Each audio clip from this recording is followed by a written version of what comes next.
Buenas noches. Buenas noches, mamen. No me esperabas por aquí hasta las horas, ¿verdad?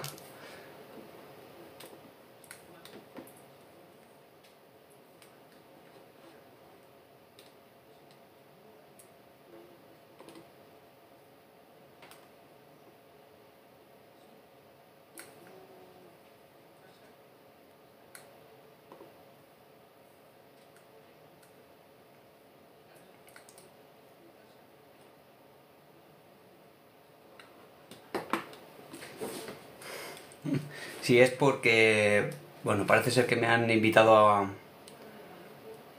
hacer una especie de partida. Yo no entiendo nada de todo esto, pero bueno, me lo han enviado si quería. De venga, vale, a las 11 de la noche lo puedo hacer.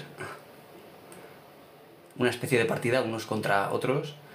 A ver quién gana más diamantes o algo así. Y el que gane, no sé si se lleva un premio, no sé, como es todo para mí, esto es muy, muy nuevo. Y al final, pues en fin, lo acepté. Son cosas que entiendo que si las aceptas, eso, batallas. TikTok te hace crecer y si no, pues entiendo que no. Sí, soy psicólogo, para que no me conozca.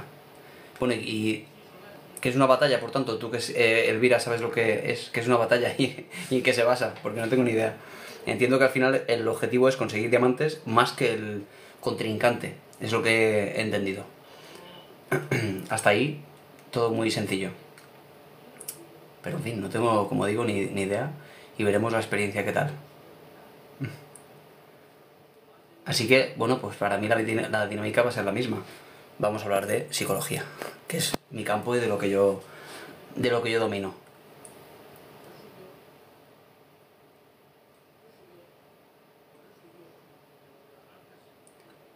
Elo, tú eres el estudiante de psicología, ¿verdad? Recuerdo algo de esto, que decías que estabas estudiando. ¿En qué curso estabas?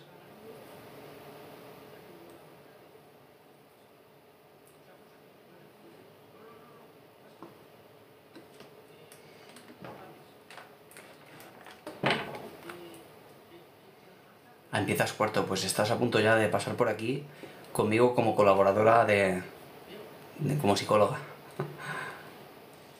Yo estaré encantado de recibirte.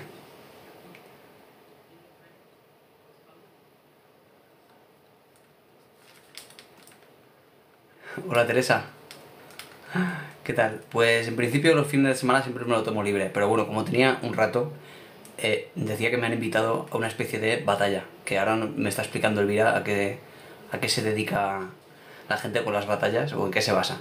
A ver, las batallas consisten en una especie de competencia a ver quién gana. Pues eso, se reduce a ver quién gana más diamantes en un espacio de tiempo determinado, que no sé cuánto es, creo que es una hora.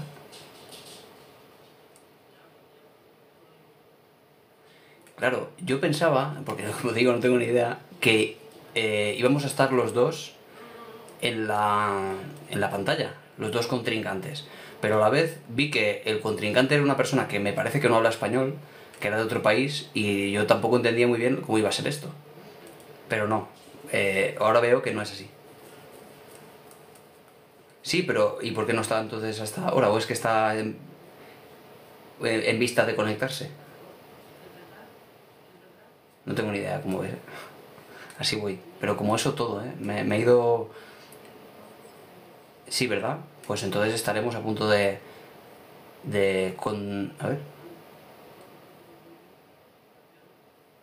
You have a co-host reservation host alive with Irina Terrazas in 5 minutes. Bueno, ok, pues aquí estoy. A ver, solicitud de invitados. Pero esta chica no es la que yo tenía. Mm, Hola, señorita 95. Pero esta chica no es la que tenía yo mm, como contrincante. Mm.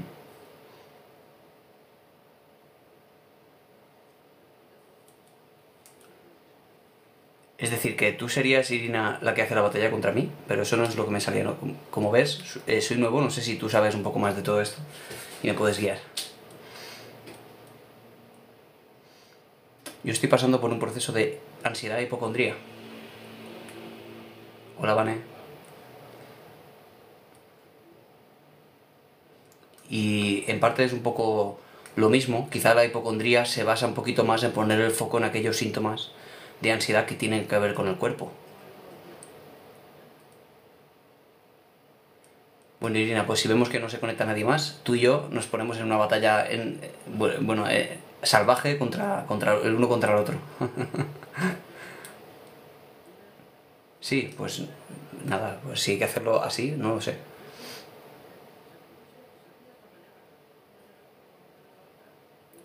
En cualquier caso, vamos a esperar los 5 minutos que nos decían.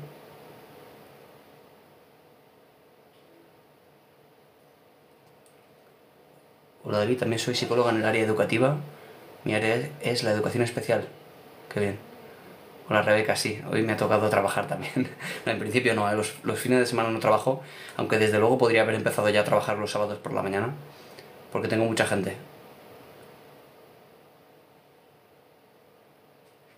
A ver, yo las batallas las he visto muchas veces, pero no sé mucho tampoco, ¿vale? Tú haces acompañamiento emocional en dolor crónico. Qué bueno.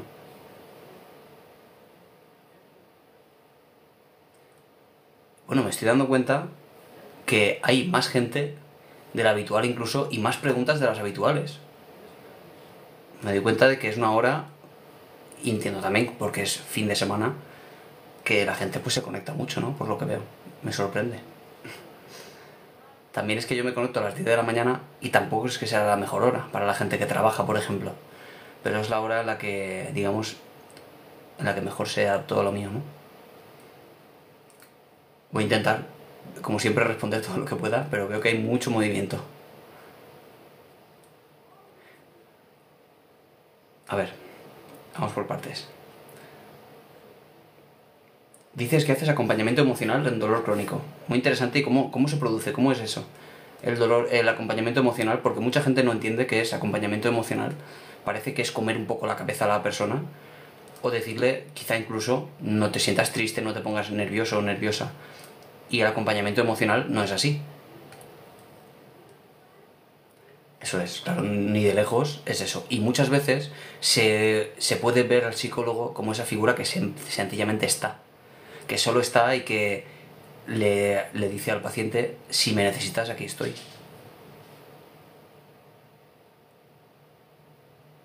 Buenas noches, David, qué tardano. Una batalla psicológica como la vida misma. El yoga es terapéutico para aquellas personas que sufren ansiedad y ataques de pánico. ¿Sabes qué pasa, Evelyn?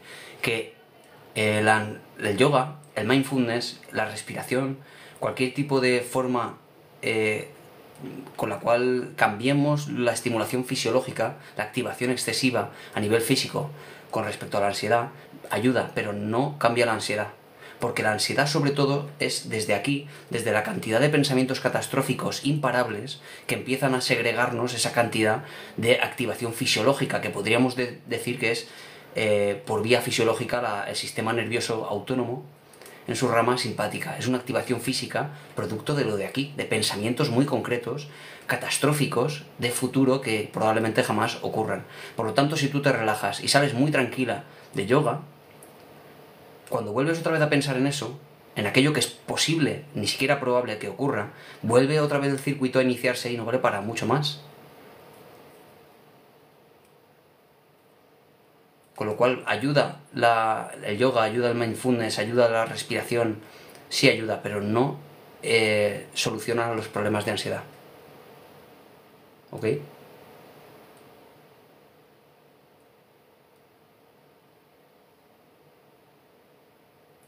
Un psicólogo te da el alta. Eso es, mamen, ayuda pero no cura. Un psicólogo te da el alta, bueno, sería una forma de hacerlo. Yo no lo hago oficial, lo de el alta o la baja, pero bueno, sería una forma de cerrar al final ese objetivo terapéutico que sea el tratar, por ejemplo, un trastorno de ansiedad. Normalmente, como el proceso suele ser diluido, como al final casi que no se diferencia entre estar bien, no hay un salto cualitativo entre estar bien y hacer el alta, es casi la progresión lógica. La persona empieza a estar mucho mejor, poco a poco, y acaba pues decidiendo por parte de los dos que ya está solucionado, el objetivo está cumplido y se acabó. Claro.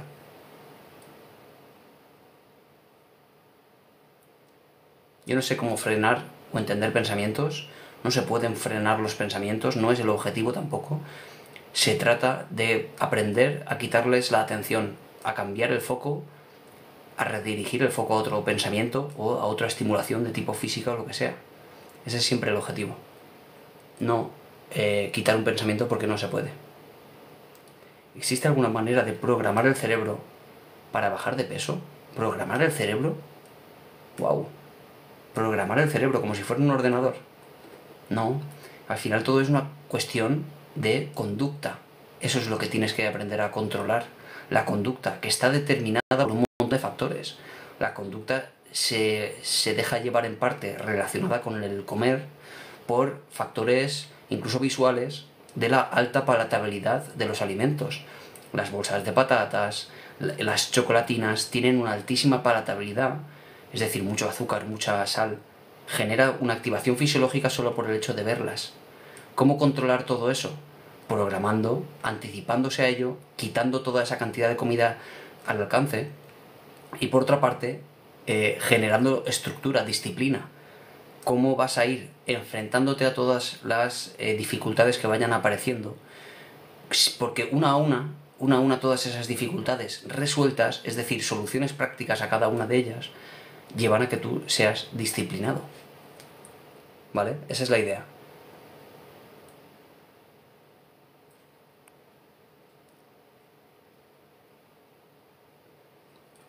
Es que cuando me dan mareos por la ansiedad, pienso lo peor. Y así es como pasa, efectivamente. Pero, Cirenia, tenemos el dato de cuántas personas han tenido ataques de pánico en el mundo. Son 2.000 millones de personas en el mundo. Es decir, un 20% de la sociedad. Y ninguna de ellas a día de hoy se ha muerto todavía por ansiedad. Porque la ansiedad no te puede matar. Porque la ansiedad no es peligrosa. Sin embargo, se siente como si fuera lo más peligroso del mundo.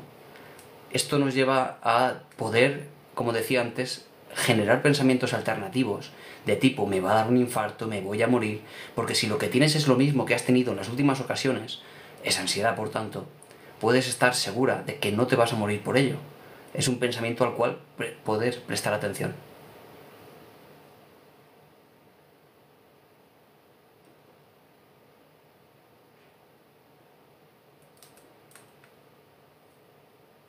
Claro que sí. ¿Qué te refieres, María?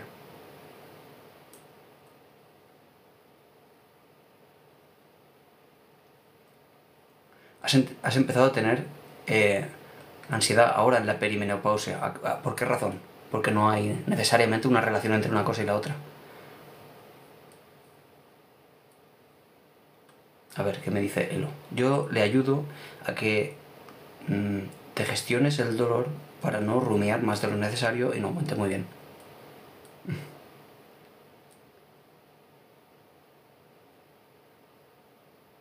Pues por las hormonas, claro que sí. A ver, me he perdido algo.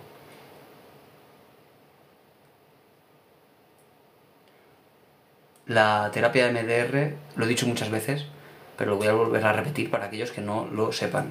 La terapia MDR es efectiva para el tratamiento del trastorno por estrés postraumático, pero no es el más efectivo. El más efectivo es la terapia cognitivo-conductual. Entre los elementos efectivos, el que más, la exposición, es decir, solo exposición ya es efectiva para el tratamiento de este trastorno, el TEPT, el estrés postraumático. Con lo cual, ¿por qué añadir más elementos? No hay ninguna necesidad de añadir los movimientos oculares ni ningún otro elemento incluso cognitivo. La misma exposición ya es efectiva, solo que lo cognitivo-conductual ayuda a sobrellevar mejor esa exposición. Por lo tanto, lo que mejor eficacia ha demostrado es la terapia cognitivo-conductual, entre la cual también recoge la exposición, al igual que el MDR. Con lo cual no tiene sentido tampoco hacer el MDR como primera instancia, dado que en ese ranking lo que mejor eficacia tiene es lo otro.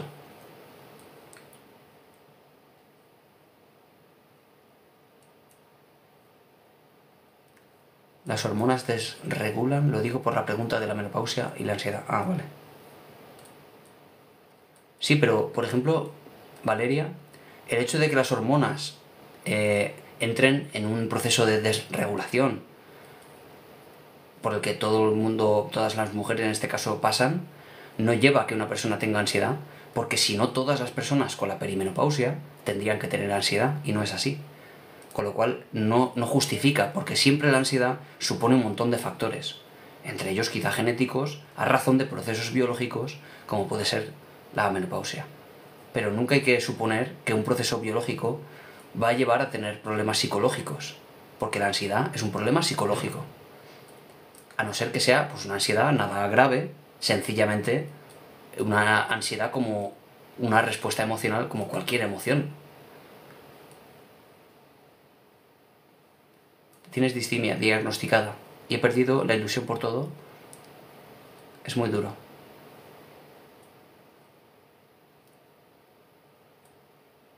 La distimia, para el que no lo sepa, ya no se le llama distimia. El DSM-5 ha cambiado la nomenclatura, no sé por qué, si es porque no se entiende bien.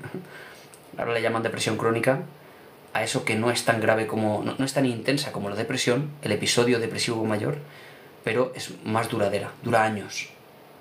En un estado constante de tristeza durante casi todo el día, o irritabilidad, una pérdida de interés, de ganas de, como dices, de ilusión por todo. ¿Eso se puede cambiar? Sí. Tienes que aprender a mover tu conducta sin ganas, sin motivación. Esa terapia de conducta es la más efectiva siempre para procesos depresivos. Siempre empezar a moverse, aunque no tengas ganas, contra las ganas, porque tus ganas te van a empujar hacia abajo. Buenas noches, Cristina. Estoy aquí, me he visto metido en este fregado porque hay una especie de batalla, yo no entiendo todavía ni si estoy, ni si no estoy en la batalla. Pero bueno, me lo han planteado y aquí me tienes. Y aquí voy a estar hasta las 11. Las 12, perdón. Oye, pero de verdad que... ¿no sabías lo de la distimia?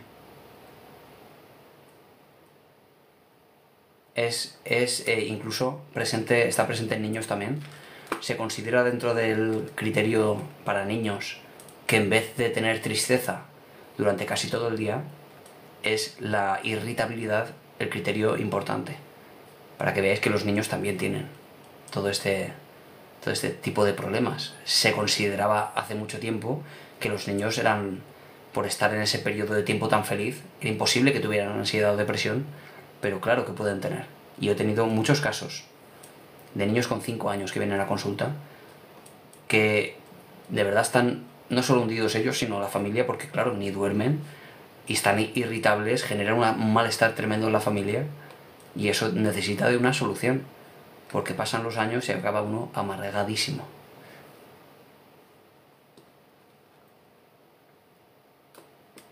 Por cierto que esos tendrán que ver las pantallas, no, porque la distimia ha estado toda la vida. Pero es cierto, tienes toda la razón, Valeria, que el abuso de pantallas, que sabemos exactamente cuánto es la cantidad de tiempo, la diferencia entre uso y abuso, sabemos cuánta es, ahora lo mencionaré si queréis, porque di una charla sobre esto. De hecho escribí un cuento infantil relacionado con esto, con el abuso de pantallas. Sabemos que el abuso de pantallas genera una serie de consecuencias como correlación. Es decir, es un factor de riesgo, de nuevo, como otros muchos, que aumenta la probabilidad de, por ejemplo, lo que decías, trastornos afectivos, como por ejemplo la ansiedad y la depresión.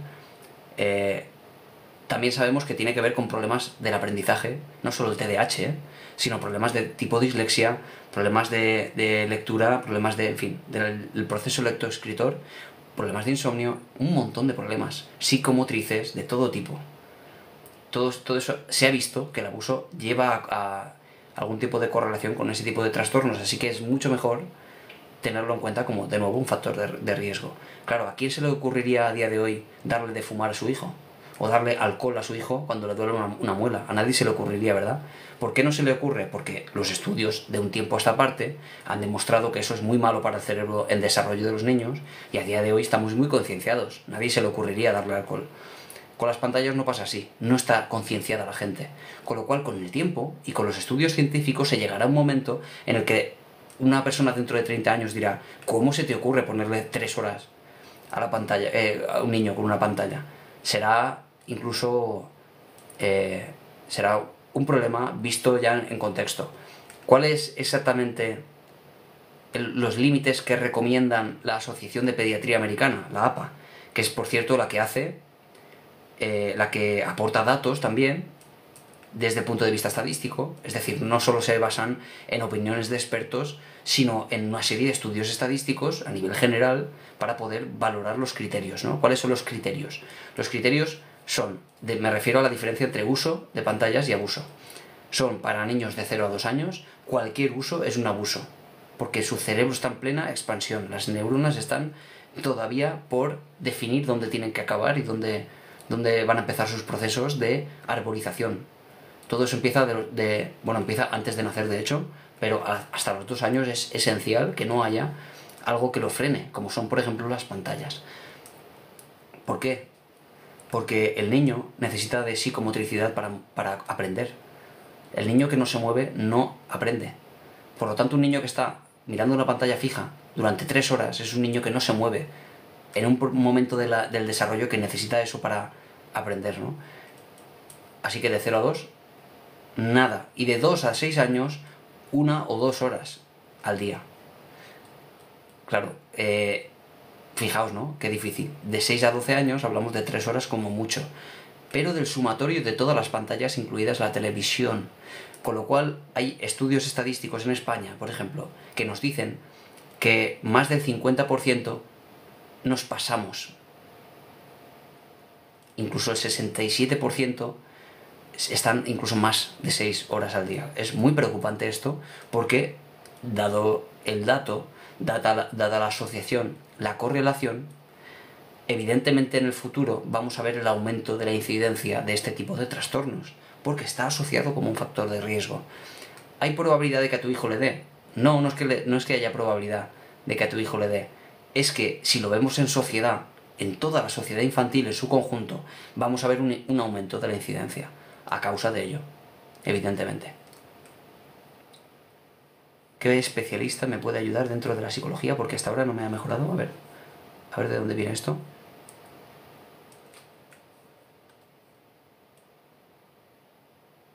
¿En los coles hacen pruebas para averiguar si tienen algún problema? Sí, claro.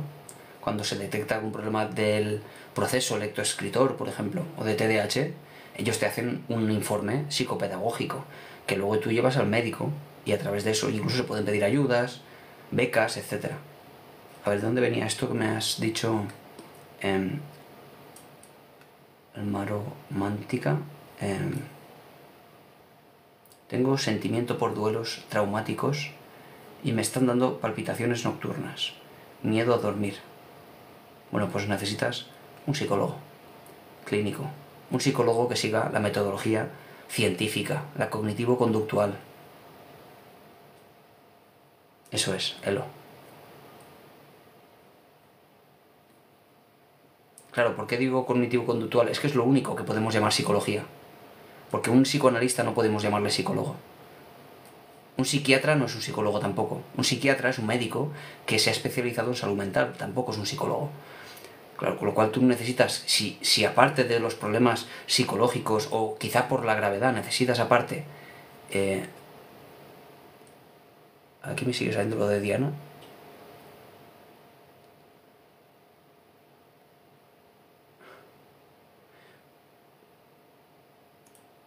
Bueno, Diana, ¿qué? Entonces, ¿que te atreves a...? Yo no sé esto exactamente por qué me sale así, pero en fin, yo estoy, se supone, en una batalla y seguramente no lo estoy haciendo por alguna razón, porque según me comentaban debería salir en la pantalla esa persona. Pero no importa, estamos aquí muy a gusto, no pasa nada.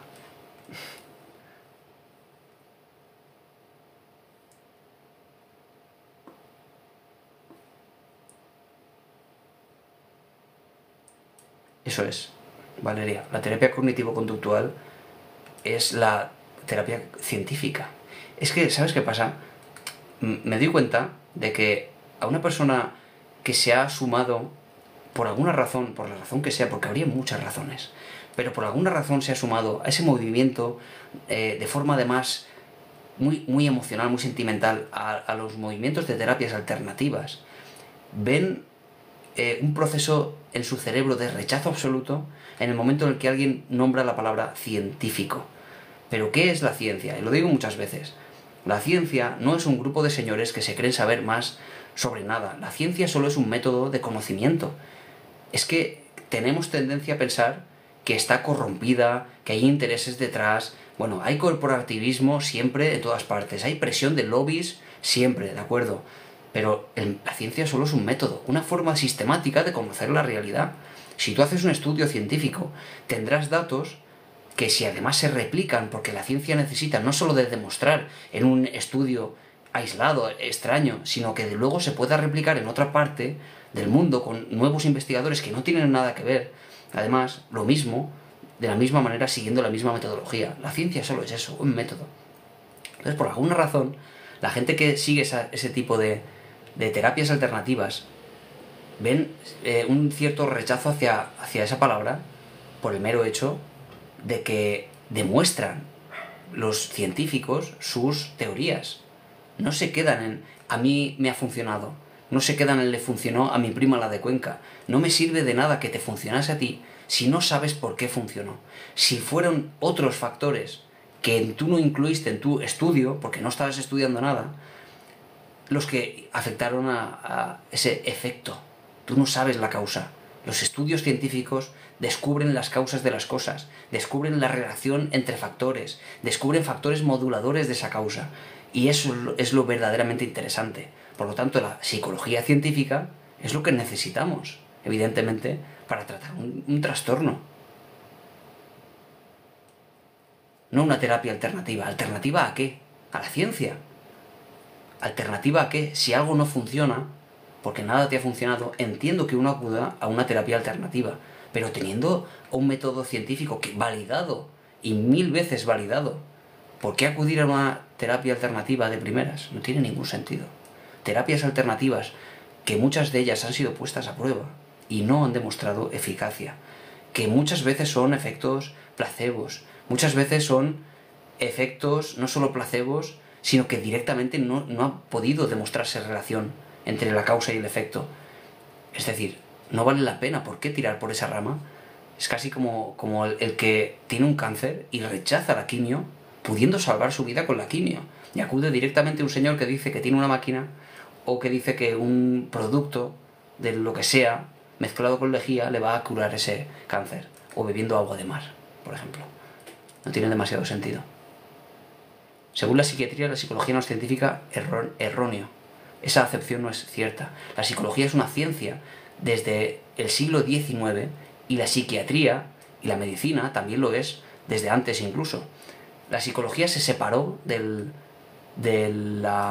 psicoanálisis, no es que se separara, es que nunca estuvieron juntas, y desde el siglo XIX empezó un movimiento en laboratorio, ¿vale? Con Wundt y todos los psicofisiológicos, ¿vale? Todos los psicofisiólogos, perdón, y luego empezaron con lo conductual.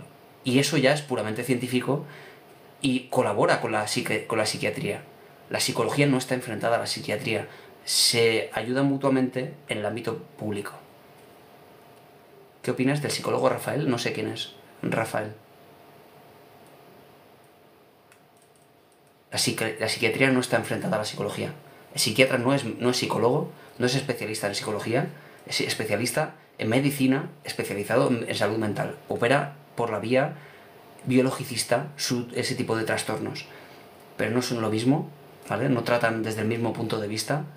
Uno es especialista de una cosa y otro de la otra, ¿vale? Y colaboran los dos muy bien en el ámbito público.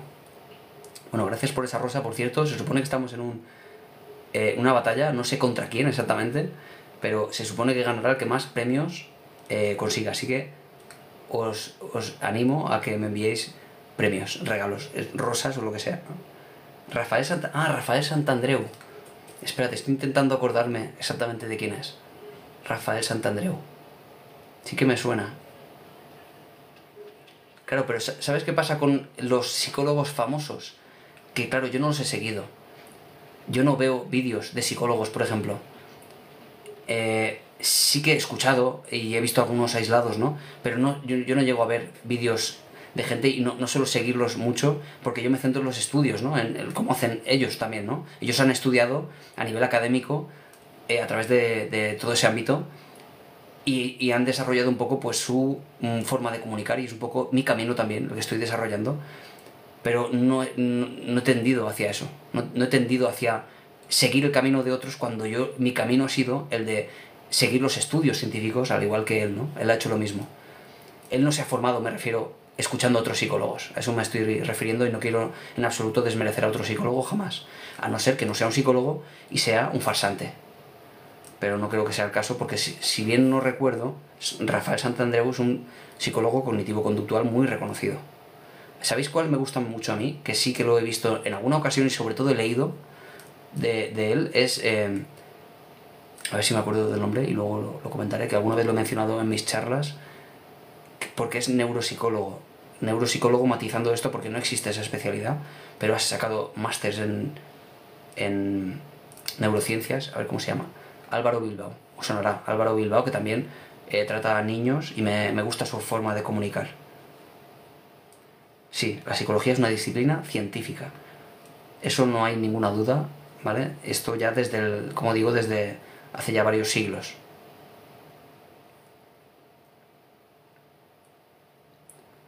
Por estrés crónico puedes tener artrosis. Hablamos ayer, creo que fue ayer, y de hecho saqué un vídeo corto de él, de directo, sobre los efectos a largo plazo del estrés. El estrés puede causar enfermedades mentales, puede causar, enfermedades físicas como artrosis, cáncer, cardiopatías coronarias.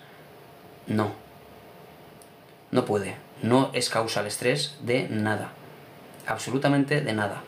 Ahora bien, el estrés crónico, mal gestionado, con una sensación de no tenerlo bajo control, lo que puede aumentar a nivel neuroendocrino es un aumento del cortisol y los efectos de cortisol, entre otros, porque hay muchos glucocorticoides. Solo el cortisol puede aumentar esa respuesta, esa cantidad de energía extra que tu cuerpo te está generando, ¿vale? Porque el cortisol tiene que sacar la energía de alguna parte.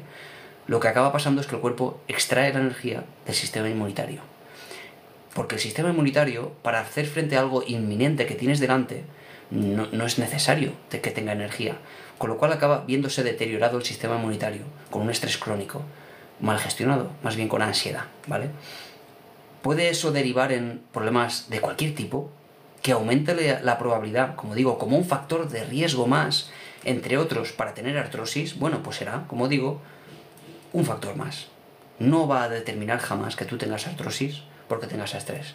Pero claro, si se juntan factores genéticos, por ejemplo, factores ambientales varios, puedes tener artrosis. Claro, la alimentación ha sido mala además, con poco calcio, con lo que sea. Quizá eso también lleve a aumentar la probabilidad. Cuando se juntan varios factores, tenemos al final un problema.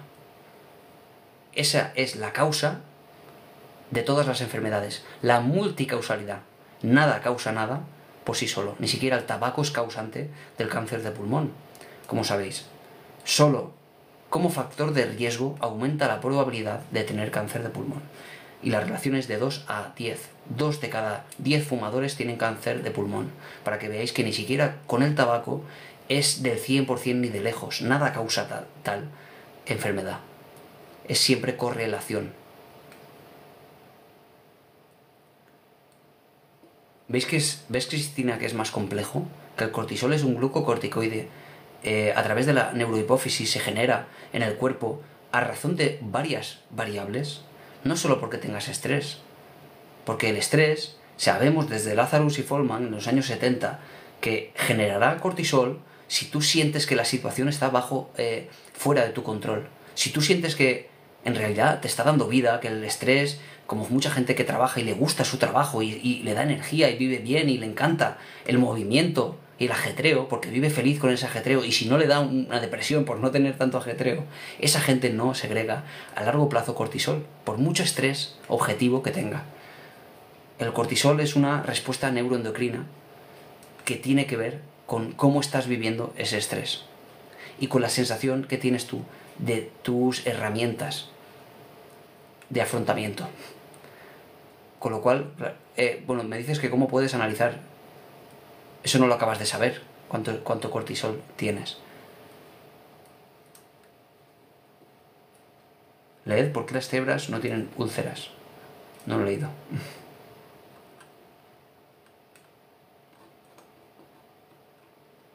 Me suena, ¿no? ¿Lo habéis comentado ya alguna vez? ¿Puede ser? ¿Lo has comentado tú alguna vez, Elo? ¿Ese libro? A ver si tengo por aquí. Ay, no me he traído el agua. Me voy a quedar afónico.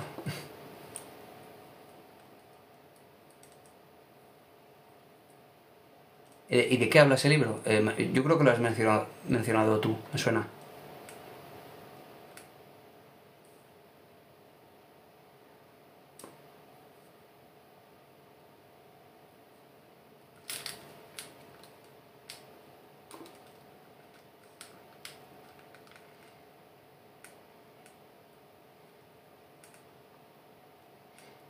Ah, gestión del cortisol.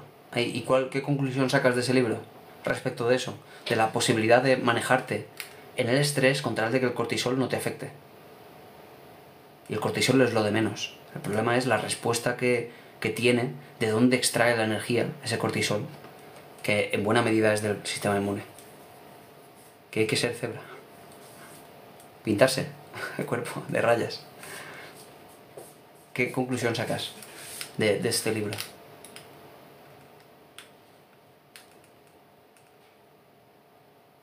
¿Dirías alguna conclusión importante respecto de cómo teniendo estrés, es decir, la presión externa, que eso no te lleve a tú tener, por ejemplo, ansiedad, que sí es un problema? ¿Habría alguna forma desde este punto de vista del libro? No sé si lo has acabado, pero entiendo que sí, ¿no?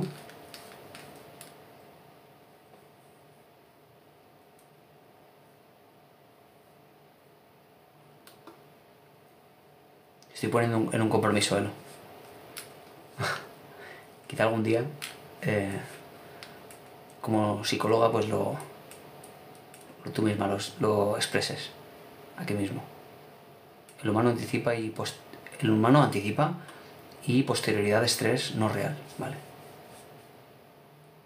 Claro, es muy interesante que una cebra o una gacela o un ciervo o cualquier animal, lo normal es que cuando ve un león, su cuerpo, ese sistema nervioso autónomo, le responda tan rápido que corra porque tiene miedo. Su cuerpo le hace huir porque su biología le ha preparado para eso, para huir cuando aparece el peligro. Lo normal es que la cebra, cuando pierda de vista al león y no lo vea de cerca, quizá el león está escondido y no lo ve. Lo normal es que el animal se ponga a comer como si nada, porque lo que no tiene el ciervo es ansiedad. Lo que tiene el ciervo es miedo. Ya sea un ciervo, una cebra o cualquier animal sin área prefrontal desarrollada como tenemos nosotros. El tema es que nosotros tenemos ansiedad. Ansiedad es el ¿y si el león resulta que no se ha ido? Que está detrás escondido y me está mirando. Eso no lo hace una cebra. La cebra tiene miedo. El miedo es es la respuesta biológica. Es la respuesta que se dispara automáticamente cuando vemos el estímulo delante y el peligro es real. La ansiedad tiene que ver con esto de aquí, con el área prefrontal desarrollada que nos permite lanzar pensamientos a futuro y decir, ¿y si resulta que el león está trazando un plan genial, haciéndome que me tranquilice para que luego vaya por detrás, etcétera?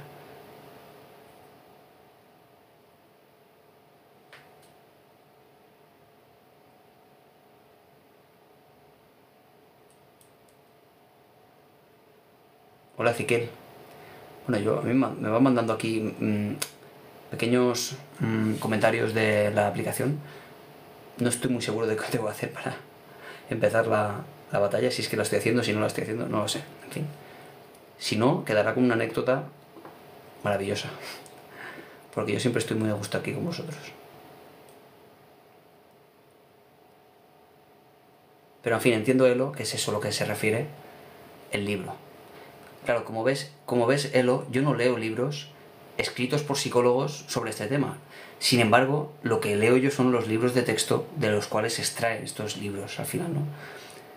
Al final se trata de comprender los principios que operan detrás de la conducta, inclusive la de los animales, porque los psicólogos también estudiamos a los animales, efectivamente. Gracias. Gracias, Cristina. Perdona, Rebeca. Y a Cristina también. Pero normalmente cuando me hacen alusión a un libro de este estilo, claro, no los he leído, porque no, como decía, es que lo he dicho muchas veces. A veces me preguntan, oye, ¿me recomiendas algún libro? Claro, es que no leo libros de psicólogos, no leo libros leo libros de texto, estudios científicos, metaanálisis, lo leo constantemente, me gusta además. Pero libros narrativos de personas que mediante una narración coherente explican algo, no lo hago. Y de hecho hay editoriales, sabéis que soy escritor también, por cierto, que me han pedido que haga un libro sobre la ansiedad, por ejemplo. Claro, ¿qué supondría eso? Que yo, con mis propias experiencias, contase de forma narrativa cosas que quizá ni siquiera sean verdad, con tal de transmitir una idea. Y eso es lo que hacen los psicólogos o cualquier profesional cuando escribe un libro narrativo. Te cuenta cosas que quizá ni siquiera sean verdad, porque lo que importa es la idea, lo que importa es lo que están contando y la forma de contarlo con tal de que llegue, ¿no?, de la forma más sencilla posible. Entonces no me interesa a mí, sencillamente, no me interesa leer libros de psicólogos que expliquen algo que se supone que yo ya tengo que saber. Prefiero estudiarlo de las fuentes de las cuales ellos también se han formado. A eso me refiero. Ay, qué bonito, Rebeca. Los libros están interesantes, pero prefiero escucharte. Me encanta. Rebeca, muchas gracias. A mí, por cierto, me gusta mucho leer, ¿eh? Mucho, muchísimo. Claro, yo intento, porque cuando empecé a estudiar la carrera dejé de leer literatura. A mí me encanta leer libros, literatura, novelas. Y me dejé de leer mucho tiempo con tal de poder centrarme en estudiar. Y luego volví otra vez a leer literatura porque es lo que a mí me ha gustado toda la vida, ¿no? ¿Se puede hacer consulta online contigo? Sí, claro. Sí. Alma romántica, te voy a pasar por aquí mi teléfono, ¿vale? Aparte me puedes escribir por privado en cualquier momento, ¿vale? Y concertamos una cita, ¿vale?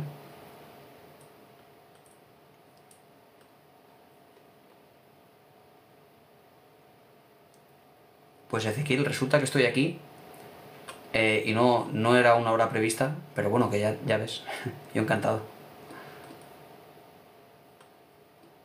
Has conseguido el teléfono, ¿no? Gracias a ti, Rebeca, por las palabras tan bonitas que me has dicho. ¿Cómo se llamaba el otro psicólogo que sigue, este compañero que vino el otro día conmigo, que estuvo aquí conmigo en el directo? Sí que sigue mucho a un psicólogo que se llama, así me acuerdo, que es muy famoso en las redes sociales, que no es Rafael Santandreu. ¿Cómo era? A ver si me acuerdo y lo digo. Que es una especie de hater radical, conductista, quiero decir, radical en contra de cualquier tipo de... No, es español, me refiero a uno español. Que Víctor Coopers es este que hablaba de... No, tampoco, no, María Alonso Puig no es psicólogo, es médico. Me refiero a un psicólogo conductista, muy radical en contra de cualquier tipo de terapias alternativas no científicas. Se llama... Si encuentro... Es que no recuerdo ahora mismo el apellido, si no, me saldría enseguida. Además, mi amigo este fue a verlo varias veces. Ay, es que no me viene ahora, me vendrá, quizá. Como yo no... Lo decía porque yo no lo sigo, pero me parece... He visto algún vídeo de él y es muy radical. No, Rojas tampoco es psicóloga, Rojas es psiquiatra. Y de nuevo, claro, ¿qué pasa, por ejemplo, con los psiquiatras? Que a veces decimos unas cosas y otros porque ninguno de los dos nos ponemos a veces de acuerdo con algunas cosas, dado que venimos de disciplinas un poco diferentes. No de disciplinas diferentes, más bien de modelos de entendimiento del ser humano diferentes. Los psiquiatras, los médicos, son biologicistas, sobre todo biologicistas, aunque se tiende hacia lo biopsicosocial en general. Pero es cierto que su modelo pretende mucho más entender el cerebro y el cuerpo y la unión entre ellos que en sí mismo lo psicológico, que no está tanto entre neuronas. Y los psicólogos, sin embargo, se centran mucho más en lo mental, a pesar de que la base de su disciplina es la conducta. Pero la conducta, de nuevo, no es solo cerebro. Con lo cual, al final, a veces nos vemos envueltos en pequeñas discusiones. Por ejemplo, yo veo del discurso de Rojas algunas cosas que no sé que no son ciertas, porque dentro de mi estudio, que quizá ella no sabe, en psicología se ha estudiado que el estrés en sí mismo no segrega cortisol de forma automática como si fuera un botón, ¿no? Porque hay mediadores psicológicos que quizá ella no conozca, es posible que no los conozca, pero una persona con mucho estrés, no necesariamente va a desarrollar el cortisol a largo plazo. Y quizá ella en fin, lo transmite en sus discursos y eso no es así. Y eso no es un estudio aislado, sino que es una serie de estudios, toda una corriente cognitiva que se incluye lo conductual y que nos hace saber mucho de lo psicológico que podemos, por tanto, hacer para luchar contra el estrés. Se puede luchar contra el estrés con tal de que no se convierta en algo psicológico, que no se convierta esa presión externa en ansiedad a largo plazo, que eso sí de verdad es un problema. Claro que se puede. Con lo cual, al final, psicólogos y psiquiatras tenemos ciertas diferencias a veces por esa manera diferente de acercarnos al entendimiento del ser humano. Buenas noches, Mar. Es una curiosidad, sí, es una curiosidad. Estoy aquí por una razón específica. Me han sugerido desde TikTok que se quería hacer una batalla, que creo que no lo estoy haciendo, ¿vale? De todas maneras, yo me he conectado y aquí estoy. No sé si estoy haciendo la batalla o no, creo que no. Se trataba de conseguir más rosas que el enemigo, ¿vale? Por alguna razón. Y aquí estoy, y no sé, ¿vale? No sé si lo estoy haciendo bien, pero sé que lo mío lo estoy haciendo, que es hablar de psicología, que es lo único que sé. Yo de TikTok sé mucho menos, ¿vale? Los psicólogos no medicáis, no. En España, no. En España no se dedica a los psicólogos a prescribir medicamentos. Tenemos que comprenderlos, porque tenemos que colaborar con los psiquiatras. Pero no prescribimos fármacos porque no estamos especializados en ellos. Son los psiquiatras los especialistas. Buenas noches, Chocolati, Nati, Natalia. Sin embargo, en Estados Unidos los psicólogos sí medican. Son a veces esas pequeñas diferencias curiosas, porque, por ejemplo, aquí en España, los enfermeros y enfermeras no pueden medicar tampoco. No sé si lo sabéis, es una curiosidad. Y en otros países los enfermeros y enfermeras sí pueden medicar, sí pueden prescribir. Cuando te medican sin control, ¿qué opinas? Claro, delicado, ¿no? Delicado. Sin control, a nivel psicológico, por ejemplo, a nivel físico no lo sé, pero a nivel psicológico es que es lo habitual.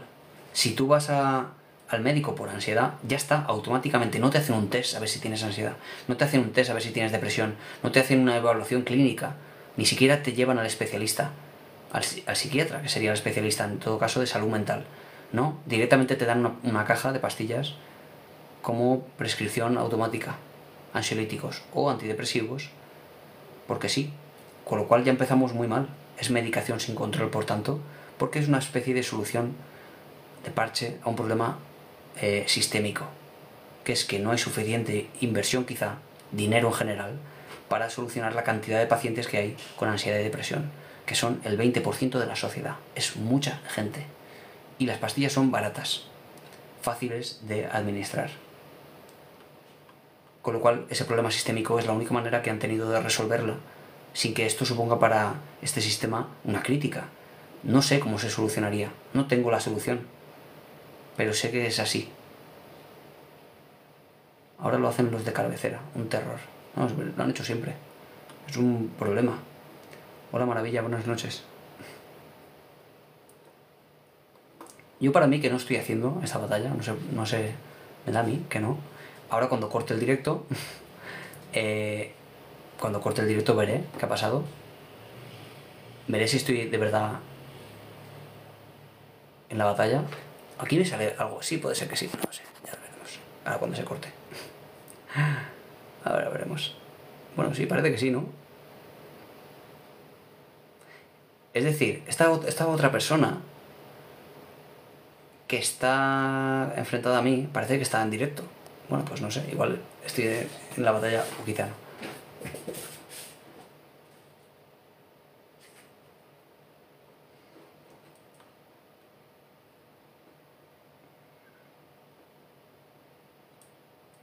A ver. Llevo 8 años con Orfidal. Delicado, ¿eh? Y lo único que quiero es dejarla. Claro, el problema que tienen los ansiolíticos es que generan dependencia, generan tolerancia y generan abstinencia. Es decir, producen adicción, que son las 3 patas de la adicción. Y los ansiolíticos, pues como cualquier otra droga, lo generan. A ver, lo hacen porque te dicen de valorarte un psicólogo y psiquiatra, te lo dan puntual. Claro, si no es que no haya psicología de la seguridad social, es que hay demasiada gente para muy pocos profesionales. Sí, me voy a marchar en 10 minutos. Maravilla. He empezado a las 10. A las 11, perdón. A mí me medicaron sin control con el fentanilo en parches. Fentanilo. Fentanilo. Fentanilo es un inhibidor de la recaptación de dopamina, un antipsicótico, entiendo. La batalla tiene que salir otra ventana, claro, eso estaba pensando yo. A la vez. Eso es que no has entrado, claro, probablemente. Pero en fin. La próxima vez lo intentaré hacer mejor como hago con todo.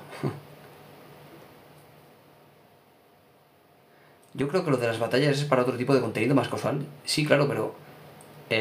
poeta enmascarado. Es más bien que a mí me han mandado una notificación.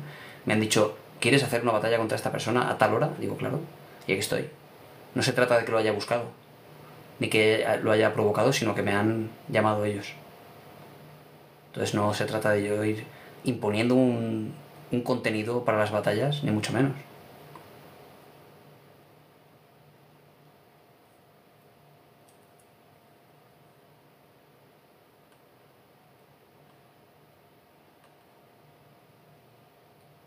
Sí, porque invitan aleatoriamente y dura unos minutos. Pues si dura unos minutos y estamos aquí y todavía no nos hemos conectado, algo estamos haciendo mal. Estoy haciendo mal. Es un nos majestático.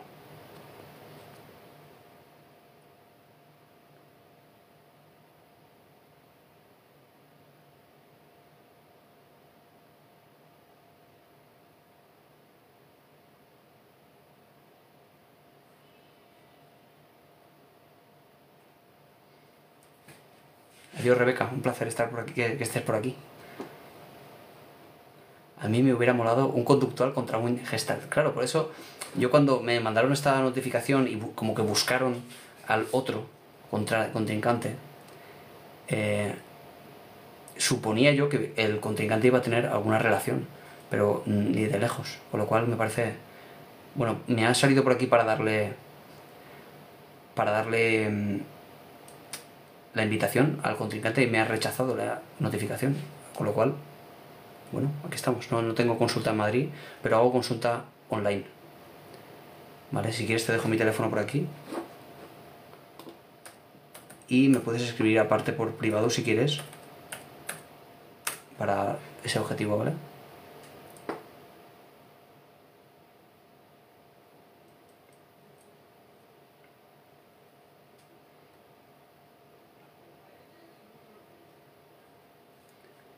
Gracias a Dios y a mi doctora estoy limpia. Tuviste una mala experiencia con las pastillas, desde luego. Hubiera molado Elo contra... Incluso con un curandero, ¿no? Elo, ¿qué te hubiera parecido contra un curandero? O un medium. A mí me hubiera gustado, fíjate.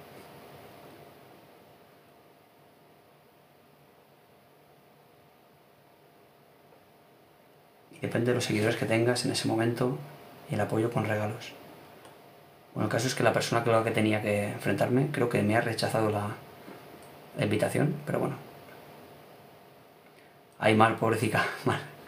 Pobrecita mal con la tecnología. Todo te sale siempre con complicaciones, ¿eh? El conectarte a los privados, a los directos para suscriptores, lo de las monedas. Es que cuesta, ¿eh? Cuesta adaptarte, a la tecnología. Yo voy también poco a poco, ¿eh? No creas que se le da mejor a mi hija la tecnología que a mí. Pero bueno, pues poquito a poquito vamos aprendiendo más. Yo también, ¿eh? Donde se ponga un buen psicólogo, habéis muy buenos y profesionales, pues sí. Pues no sé, Elvira, he mandado la invitación cuando me ha salido y nada, no lo he conseguido, así que se va a quedar la cosa así. Pero nada, yo cuando me vuelvan a escribir, yo estoy encantado, yo me apunto a todo. Sí, Mar, al final lo consigues, ¿eh? O un hipnotista, muy interesante hubiera estado. Pero sobre todo con un hipnotista de feria, de estos de que te hacen dormir con un chasquido de dedos. Eso hubiera estado genial. Pues ojalá supiera cómo hacerlo. A la más romántica.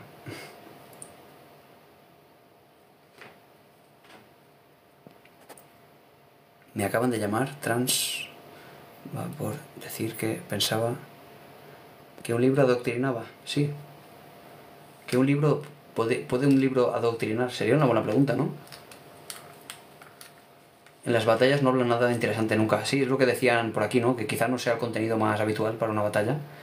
Pero bueno, a mí me parecería muy interesante una batalla, bueno, pues con criterios científicos, ¿no? Es decir, un psicólogo hablando, pues, con, no sé, del mismo tema con otra persona que defienda otra postura. Bueno, pues sería interesante.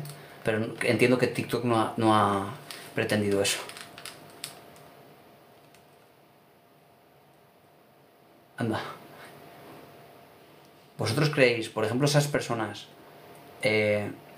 la cultureta, esas personas que dicen que pasa mucho, ¿eh? Yo lo he escuchado mucho esto y entiendo que vosotros en algún momento también lo habéis escuchado. Eso que de que he leído tal libro, lo que sea, y me ha cambiado la vida. ¿Os ha pasado eso? Yo vi aquel hipnotista que hipnotizó en la fiesta a Ana Marión Alfón.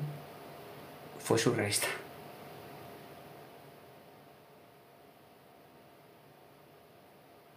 Yo estuve, se supone, con el mejor hipnotista del mundo, que era un rumano, con el pelo blanco así echado para atrás, muy engominado, que estuvo por donde yo vivo, estuvo una vez. Este hombre estuvo en El Hormiguero y así se presentaba, como el mejor mentalista del mundo, y hacía la hipnosis. Y a mí me sacó entre el público cuando fui, y ya os digo que, vamos, que yo entiendo muy bien cuál es la sugestión, cuál es el juego, en qué mundo mental te mete para que tú acabes haciendo aquello que se espera de ti en ese contexto. Y yo pues obviamente no entré a trapo, pero entiendo la presión que genera a nivel social con tal de que tú te metas en ese mundo y que hagas aquello que se espera de ti. A ver, dependiendo en qué momento puede influir en determinadas posturas sociales.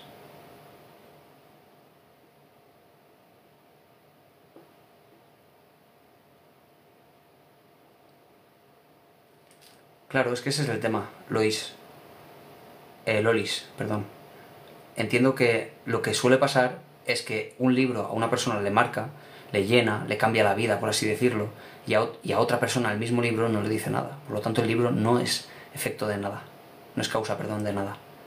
Es más bien lo que uno tiene aquí, que por alguna razón le ha impactado aquello, que si se lo hubiera presentado de otro modo también lo hubiera pasado. Es porque quizá se lo encuentra por primera vez un tipo de contenido y eso pues le marca. Si en vez del libro pues hubiera sido otro formato, quizá lo hubiera impactado porque es un conocimiento que es nuevo para esa persona. Pero no, el libro no es capaz de eso en sí mismo. Ese es el tema. Pues nada, chicos y chicas, la batalla se ha acabado. No se ha acabado ni ha empezado siquiera, entiendo. Pero bueno, pues ha pasado la hora. Y bueno, pues estamos listos. Yo voy a marcharme, entiendo que la batalla no se ha desarrollado. Has ganado. Evidentemente he ganado por el rato que hemos estado aquí, pero ya está, nada más. Te sigo por Instagram. En Instagram tuve mucho éxito a razón de un vídeo que publiqué. Tengo muchos seguidores allí por un vídeo que publiqué, nada más. Y tengo muchísimos seguidores. ¿A qué lleva eso? Que por cierto es algo que quiero explicar también. Tú también, vale. Mucha gente por TikTok, por Instagram, por ejemplo, me manda mensajes preguntándome cosas. Lo mismo que me preguntan por aquí. Y eso me lleva a que, como me pregunta mucha gente, porque ahí son ya 14.000 y pico seguidores, aquí también son muchos, no tantos, pero claro, como aquí tengo mucho movimiento, también me mandan muchos mensajes privados para preguntarme cosas personales, ni siquiera para concertarme en una cita, ¿no? Sino más bien para preguntarme una pregunta concreta, larga, porque por el mensaje privado sí se puede escribir un mensaje largo, no por aquí. Con lo cual, ¿qué pasa? Que yo recibo muchos mensajes al día, a razón de los directos que hago al día, de mucha gente que me pregunta cosas. Eso me tiene a mí un poco sobrecargado de trabajo, porque yo ya dedico aquí 1 hora al día y no tengo tiempo para responder a tantos mensajes. No tanto al menos como para responder de la forma adecuada, porque yo ya dedico 7 horas al día, a la semana, a estos directos para eso, para tratar este tipo de preguntas, ¿no? Pero no me da tiempo más a estar uno a uno, mensaje a mensaje, respondiendo preguntas. No me da. Entonces muchos mensajes no los puedo llegar a contestar o los respondo rápido porque no me da la vida, ¿vale? No me da la vida, básicamente. Lo quería explicar porque la verdad que tengo ya una carga importante de trabajo respecto de eso y pretendo contestarlos todos. Pues nada, chicos y chicas, me voy a marchar. Muchas gracias por estar aquí y el lunes, a no ser que me manden otro enfrentamiento a vete a saber quién, el lunes nos vemos aquí a las 10.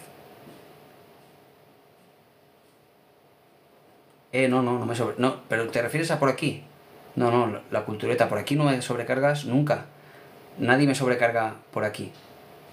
Pero por los mensajes privados me refiero, que a veces recibo, pues imagínate, después de un directo puedo recibir 20 mensajes privados con problemas personales, al igual que me salen por aquí, pero claro, aquí yo contesto, acabo la hora que yo tengo planteada para el directo y corto y ya está. Pero claro, imagínate que yo acabo el directo y tengo 20 mensajes y tuviera que responderlos todos. Me llevaría eso a dedicarle otra hora más a responder mensajes que no tengo, que tengo que dedicar a mis pacientes, claro. El problema es ese, que yo quisiera responderlo todo, y para eso abro este espacio, para responder preguntas de psicología, que no puedo luego derivar en otra hora más, porque no la tengo, solo eso, porque no la tengo, si no la dedicaría.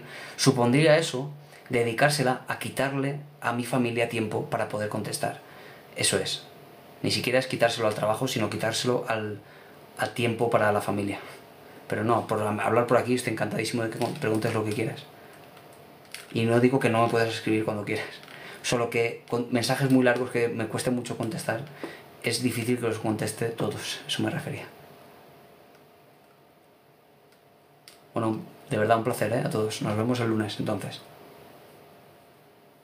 Me voy a bajar, que tengo a mi hija esperándome abajo. Adiós, María Ángeles.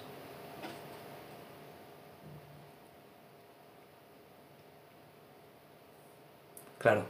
Bueno, pues que vaya bien en ese entorno tan apasionante también de la educación. Adiós, me marcho. Un placer.